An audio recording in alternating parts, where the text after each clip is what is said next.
Assalamualaikum warahmatullahi wabarakatuh. Sebelumnya, perkenalkan nama saya Nova Putri Dusukiyati dari program studi Sains Tata UPN Veteran Jawa Timur. Pada kesempatan kali ini, saya akan mempresentasikan hasil penelitian saya yang berjudul Evaluasi Faktor Kepadatan Lalat di Pemantauan Wilayah Kerja BPKK Surabaya menggunakan model Geographically Weighted Poisson Regression atau yang biasa disebut dengan GWPR. Penelitian ini telah berangkat dari isu kesehatan lingkungan yang erat kaitannya dengan distribusi spasial, sehingga pendekatan matematis berbasis model spasial seperti GWPR ini menjadi sangat relevan untuk digunakan dan diterapkan.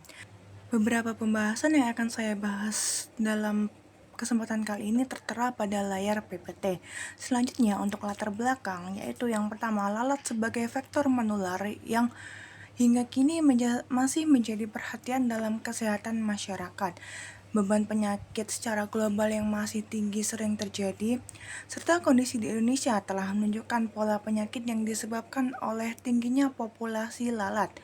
Dalam konteks inilah, kepadatan lalat digunakan sebagai indikator resiko kesehatan untuk dilakukan pengawasan secara intens, dan BPKK Surabaya sebagai instansi pengendalian vektor memiliki peran penting dalam pemantauan faktor-faktor lingkungan yang memengaruhi populasi lalat yang sedang terjadi hingga maraknya akan terjadinya populasi lalat secara tinggi. Selanjutnya, untuk permasalahan yang saya angkat yaitu yang pertama, variasi kepadatan lalat antar wilayah kerja BPKK Surabaya. Yang kedua, pengaruh faktor lingkungan terhadap populasi lalat belum terukur secara spasial.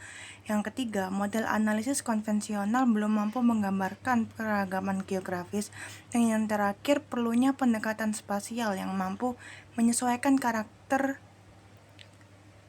tiap lokasi. Selanjutnya, tujuan dari penelitian ini yaitu yang pertama, menganalisis variasi kepadatan lalat antar wilayah kerja BPKK Surabaya. Yang kedua, mengidentifikasi pengaruh faktor lingkungan terhadap kepadatan lalat secara spasial. Yang ketiga, mengembangkan model analisis spasial yang mampu menggambarkan keragaman antar lokasi. Dan yang terakhir, menyusun dasar rekomendasi pengendalian lalat berbasis hasil analisis spasial. Selanjutnya, sebelum lanjut pada pemodelan GWPR, ada tahap pertama yaitu dilakukan uji asumsi awal, yang dimana uji asumsi awal ini dilakukan dengan mengecek autokorelasi dan uji multikolinearitasnya. Pada uji multikolinearitas saya menggunakan nilai VIF, dan pada autokorelasi menggunakan Morans I, yang dimana untuk memastikan bahwa data telah memenuhi kriteria pada analisis Poisson. Seperti yang terlihat, tidak terjadi multikolinearitas dan distribusi autokorelasi telah sesuai. Selanjutnya, pada hasil pemodelan regresi Poisson, pada model pertama ini digunakan sebagai dasar perbandingan yang akan dibandingkan dengan hasil pemodelan dari pemodelan GWPR. Dari hasil estimasi yang terdapat, diperoleh bahwa variabel suhu telah memiliki koefisien negatif, yang artinya peningkatan suhu cenderung menurunkan rata-rata jumlah lalat.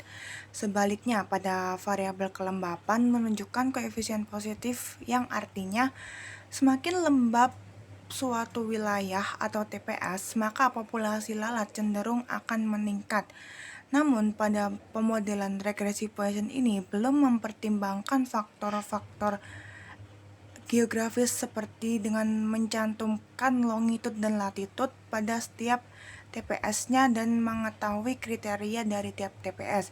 Selanjutnya, untuk uji heterogenitas ini dilakukan untuk menguji dan mengidentifikasi adanya variasi yang tidak seragam atau heterogenitas dengan menggunakan metode Briesbakken. Terlihat bahwa pada hasil uji Briesbakken tersebut telah menunjukkan adanya variasi antara masing-masing TPS yang terjadi dengan keputusan tolak H0, sehingga hasilnya menunjukkan adanya indikasi variasi spasial atau perbedaan pengaruh antar lokasi. masuk pada pemodelan. Yang pertama yaitu dilakukan dengan perbandingan model terbaik dengan membandingkan pembobot Gaussian dan pembobot B-square.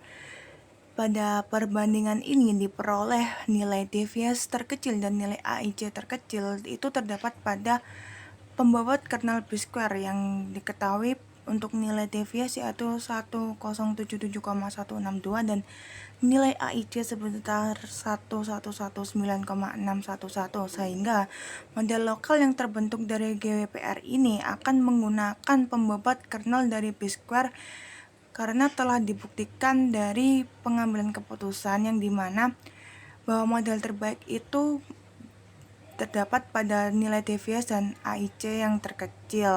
Selanjutnya, masuk pada hasil pemodelan GWPR ini dapat dilihat pada masing-masing TPS telah memiliki model lokal yang akan digunakan untuk nantinya pada hasil pemetaan. Selanjutnya, pada hasil pemetaan faktor signifikansi telah menunjukkan pada gambar peta sebelah kiri yaitu merupakan wilayah kerja BPKK Surabaya di Juanda. Yang kedua yaitu merupakan wilayah kerja di Perak. Dan yang ketiga yaitu pemetaan berdasarkan wilayah kerja Gresik, dan yang sebelah kanan yaitu pemetaan berdasarkan wilayah kerja Tuban, dan yang terakhir pemetaan berdasarkan wilayah kerja Kalianget, yang dimana peta ini telah menunjukkan sebaran spasial yang berdasarkan faktor-faktor lingkungan yang telah berpengaruh secara signifikan terhadap kepadatan lalat yang berbeda dari masing-masing wilayah kerjanya berdasarkan hasil pemodelan GWPR dengan menggunakan pembobot kernel B-square di wilayah kerja BPKK Surabaya.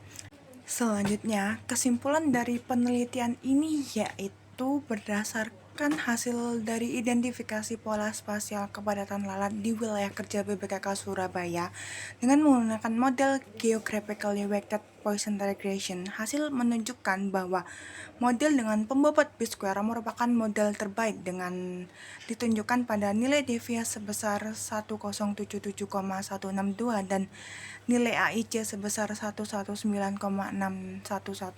Model ini mampu menggambarkan perbedaan pengaruh variabel lingkungan secara lokal di setiap wilayah dengan faktor dominan yang bervariasi pada variabel kelembapan dan pencahayaan telah berpengaruh signifikan di wilayah Juanda dan Gresik, sedangkan di wilayah Perak, Tuban, dan Kalianget, keempat variabel lingkungan yaitu suhu, kelembapan, kecepatan angin, dan pencahayaan telah berpengaruh secara simultan. Wilayah dengan kepadatan lalat tertinggi terjadi pada TPS Pelabuhan Gresik yang dimana merupakan wilayah kerja Gresik harus menjadi prioritas utama dalam upaya pengendalian. Secara keseluruhan, hasil penelitian telah menegaskan bahwa pengendalian lalat di wilayah kerja BPKK Surabaya perlu dilakukan dengan pendekatan berbasis spasial sesuai karakteristik lingkungan masing-masing lokasi atau wilayah pemantauan agar lebih efektif dan tepat sasaran sehingga dapat mengurangi populasi lalat. Pada saran penelitian ini yaitu berdasarkan hasil dari penelitian ini disarankan agar upaya pengendalian lalat di wilayah kerja dilakukan secara spesifik lokasi atau site specific control sesuai karakteristik lingkungan masing-masing wilayah. Wilayah dengan faktor dominan, kelembapan, dan pencahayaan, serta faktor yang dominan seperti di Perak, Tuban, dan Kalianget memerlukan pendekatan terpadu mencakup manajemen suhu, sirkulasi udara, dan kebersihan lingkungan. TPS Pelabuhan Gresik yang memiliki kepadatan lalat tertinggi perlu menjadi prioritas utama intervensi, misalnya dapat dilakukan melalui peningkatan pembersihan wilayah, perbaikan pengelolaan sampah, dan pengawasan rutin. Selain itu, perlu dilakukan pemantauan secara berkala berbasis data spasial agar efektif. Program pengendalian dapat terus dievaluasi dan disesuaikan dengan dinamika lingkungan sesuai dengan terjadinya di sebuah lapangan wilayah kerja yang terjadi. Baik, dari hasil penelitian yang telah saya jelaskan sebelumnya, mungkin itu saja yang dapat saya sampaikan. Kurang lebihnya mohon maaf apabila terdapat saran dan pertanyaan bisa diberikan kepada saya. Saya tutup. Wassalamualaikum warahmatullahi wabarakatuh. Terima kasih.